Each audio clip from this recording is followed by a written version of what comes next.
If her teammates can make some damn layups and catch the damn ball, she'd be averaging 25 and 11. I'll say it.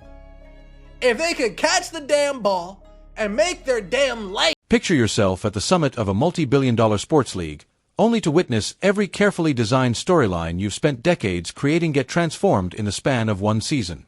The executives believed they controlled every chapter of the narrative. They already had their legendary stars, polished story arcs, and a clear hierarchy everyone was expected to accept. Then one player stepped onto the court, launched a shot from 35 feet, watched it fall cleanly through the net, and instantly changed everything. When the announcement came that Caitlin Clark had earned yet another Player of the Week award, it seemed like it would be nothing more than a routine celebration. Instead, the news echoed throughout the highest levels of professional basketball. League executives and influential decision-makers reportedly found themselves scrambling as they balanced an extraordinary financial opportunity with growing political tension inside locker rooms that was quickly becoming impossible to contain. Although the announcement appeared simple and unquestionable on the surface, behind closed doors it landed like a thunderbolt. Clark didn't merely receive another honor. She claimed it ahead of veteran superstars who had spent years establishing themselves throughout the league. Night after night, she produced remarkable statistical performances, piling up record-setting assist numbers, draining deep three-pointers, and recording consecutive triple-doubles that left even statisticians amazed. Many traditional observers expected her rookie season to be one of adjustment. The belief was that she would endure growing pains, patiently wait her turn, and gradually adapt to the physical demands of professional basketball. Instead, she treated every game as if the court belonged to her, redefining what a point guard could accomplish during a first professional season. The moment the award became official, social media erupted. The conversation spread across every platform so rapidly that mainstream media had no choice but to follow. While supporters celebrated everywhere, league headquarters experienced an entirely different atmosphere. Behind the polished office doors, there was little sense of celebration. Reports soon suggested that league officials were increasingly uneasy about how quickly the balance of power was changing. Professional leagues depend upon stability, evenly distributed star power, and carefully planned marketing strategies that promote multiple teams throughout the league. Suddenly, however, television cameras, sponsors, and casual viewers were all focused on one player wearing number 22 in Indianapolis. When the Player of the Week selection became official, the league publicly acknowledged that a newcomer was outperforming many of the sport's established faces. That reality created noticeable internal tension. Every headline featuring Clark highlighted the growing contrast between basketball's previous era and its rapidly changing future. Executives recognized the difficult position they faced. Fully embracing her popularity risked frustrating longtime veterans, yet failing to capitalize on her momentum meant walking away from millions of dollars in potential revenue. The numbers made it easy to understand why executives in New York were feeling tremendous pressure. Television audiences for games featuring the young sensation were regularly outperforming men's regular season contests, surpassing long-standing playoff viewership, and even competing with primetime network programming. Venues that once struggled to sell seats in the upper sections were suddenly selling out weeks before tip-off. On the resale market, ticket prices soared to levels normally associated with championship matchups. Several opposing organizations even relocated home games to massive NFL-sized stadiums simply to handle the overwhelming demand whenever her team visited. Money was pouring into the sport at an unprecedented rate. Yet this financial boom exposed an uncomfortable reality that league leadership found difficult to acknowledge. Fans were not tuning in because of the league alone. They were tuning in specifically to watch her. That single fact dramatically shifted the balance of power. The leverage league officials had carefully built over many years suddenly weakened, while much of the influence moved into the hands of a 22-year-old rookie. It was inevitable that such a rapid rise to worldwide fame would create tension among the league's established stars. Behind the scenes and throughout sports television, veteran players and legendary figures began expressing their frustration in increasingly noticeable ways. Passive-aggressive podcast remarks, subtle dismissals during award discussions, and noticeably cold body language during games quickly became common. Many iconic players who had spent decades helping build women's basketball believed their own accomplishments were being pushed aside almost overnight by someone who had not yet completed her first full professional season. Television analysts became sharply divided. Some dismissed Clark's accomplishments as nothing more than media-driven hype, while others pointed directly to the obvious contrast between packed arenas when she played and the noticeably smaller crowds when she wasn't on the floor. The growing conflict became even more visible whenever veteran opponents delivered especially physical plays against her during games. Fans were increasingly left wondering where tough, competitive defense ended and genuine resentment began. Anyone carefully watching the game film could clearly recognize the physical treatment she endured. Defenders routinely pressured her the moment she crossed half-court, using aggressive hand-checking, heavy contact, and intentional fouls that frequently appeared to cross the line into dangerous play. Meanwhile, week after week, many whistles seemed to remain silent, fueling growing frustration among fans who believed officiating standards were inconsistent. It often appeared as though referees were trapped in an impossible situation created by league leadership: allow experienced veterans to establish physical dominance or protect the biggest attraction the sport had ever produced.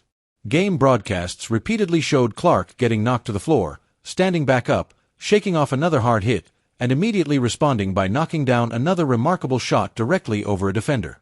The physical punishment was relentless, but every collision seemed to strengthen her determination, transforming every game into must-watch drama that kept millions of viewers glued to their screens. The conversation naturally shifted toward the intense MVP race, which quickly became one of the most controversial debates in modern sports. On one side stood Aya Wilson, an established superstar delivering one of the finest seasons of her career. She dominated inside the paint, blocked shots at an elite level, and guided her team with exceptional consistency. By traditional basketball standards, her case for the MVP award appeared nearly impossible to dispute. On the opposite side stood Clark, who was doing something entirely different. She wasn't simply producing elite statistics. She was transforming a struggling franchise into a legitimate playoff contender while carrying the attention of the entire sports world on her shoulders. As a result, the meaning of most valuable player came under intense examination. Voters now faced a difficult question. Should the award recognize the best player on the strongest team, or should it belong to the individual who fundamentally changed an entire sport? Every new statistical update only intensified the debate, adding more fuel to an argument that was already raging across the basketball world. League leadership found themselves sitting on a powder keg because, regardless of who ultimately captured the MVP award, a large portion of the fan base was guaranteed to be unhappy. If the trophy went to the established superstar, millions of new supporters who had started following the league because of the rookie sensation would likely argue that the system favored insiders and was stacked against her. On the other hand, if the rookie claimed the honor, veteran locker rooms throughout the league were expected to view the decision as a sign of disrespect toward players who had already proven themselves over many years. Senior sports executives dislike situations where every possible outcome creates controversy, and this MVP race represented exactly that kind of no-win scenario from a public relations standpoint. Rumors suggested that league strategists behind closed doors hoped the voting would remain extremely close, believing that a narrow result might soften the backlash and prevent a major divide among the league's audience. The pressure placed on MVP voters reached levels rarely seen before. Every ballot was examined, debated, and criticized across national sports radio and television almost as intensely as the results of a major political election. While fans argued publicly through television shows and social media, another battle was unfolding behind corporate boardroom doors. League officials were conducting high-stakes discussions involving media rights agreements and future sponsorship deals. Broadcast networks were preparing to invest billions into upcoming television contracts, but those financial commitments depended heavily on whether the incredible excitement surrounding the rookie could continue for years instead of fading after one remarkable season. Major corporate sponsors also began shifting enormous advertising budgets away from traditional sports programming and directing them toward broadcasts featuring Indiana. The speed of this financial transformation forced league executives to rethink strategies they had relied upon for years, abandoning marketing plans that had been in place for nearly a decade. Leadership suddenly faced the difficult challenge of respecting the legends who had built the league, while also recognizing the overwhelming market influence of a rookie whose popularity had captured public attention in a way rarely seen since Michael Jordan. Every decision made inside league offices became a careful balancing act. Executives wanted to maximize financial growth without creating open conflict among franchise owners or provoking veteran players and their representatives. The situation intensified even further as Clark continued collecting Player of the Week honors later in the season, proving that her remarkable performances were not simply an early-season surprise. Opposing coaching staffs devoted entire preparation sessions to designing defensive systems centered exclusively on stopping her. Double teams, triple teams, and every possible adjustment were thrown in her direction, Yet she consistently dismantled those strategies with spectacular 30-foot passes that left defenses helpless. Her court vision elevated everyone around her. Teammates who had previously gone unnoticed suddenly looked like all-stars because of the opportunities she created for them. Even more remarkable, visiting arenas frequently erupted in applause after her highlight plays. Home crowds often celebrated her spectacular moments despite cheering for the opposing team, reducing the traditional advantage that powerhouse franchises had long depended upon. The belief that professional speed and athleticism would eventually expose weaknesses in her game had completely fallen apart. As the regular season moved closer to the playoffs, critics found themselves running out of convincing arguments against her continued success. Then another controversy emerged, one that threatened the credibility of the entire league. Video analysis channels across the internet began releasing detailed compilations showing obvious uncalled fouls, unnecessary shoves, and inconsistent officiating involving the young point guard. Those clips spread rapidly online, placing enormous public pressure on the league's officiating department. The attention became so intense that officials were reportedly forced to conduct emergency evaluations while making subtle adjustments to how games were managed. Fan frustration grew so loud that even major news organizations began questioning whether league leadership was intentionally allowing excessive physical play in an effort to limit her production and shield veteran stars from being overshadowed. Every whistle suddenly came under intense public scrutiny. Referees found themselves in an impossible position, knowing that virtually every decision would be interpreted as evidence of bias by one side or the other. Each game now felt like walking a tightrope above a storm of non-stop public outrage, where every call and every missed call could ignite another wave of controversy. As the regular season moved closer to its conclusion, the MVP conversation reached an extraordinary level of intensity, overshadowing nearly every other storyline in sports. Basketball commentators filled television studios and morning talk shows with heated debates, arguing over traditional box scores, advanced analytics, efficiency ratings, and win share statistics in an effort to strengthen their positions. Supporters of the league's established superstars pointed toward defensive excellence, championship experience, and veteran leadership as the true standards of greatness. Meanwhile, those backing the rookie sensation highlighted her unmatched ability to transform games, record-breaking assist numbers that surpassed decades-old marks, and the extraordinary cultural influence that had dramatically changed the league's financial future. The MVP voters found themselves trapped between two completely different philosophies. One side represented traditional basketball values built over generations, while the other reflected a fast-moving digital era driven by entertainment, massive audiences, and instant global attention. As awards season approached, the atmosphere throughout locker rooms across the league noticeably shifted. Reports suggested that subtle divisions had developed between players who welcomed the surge of attention surrounding the sport and those who felt frustrated that the spotlight had moved away from them.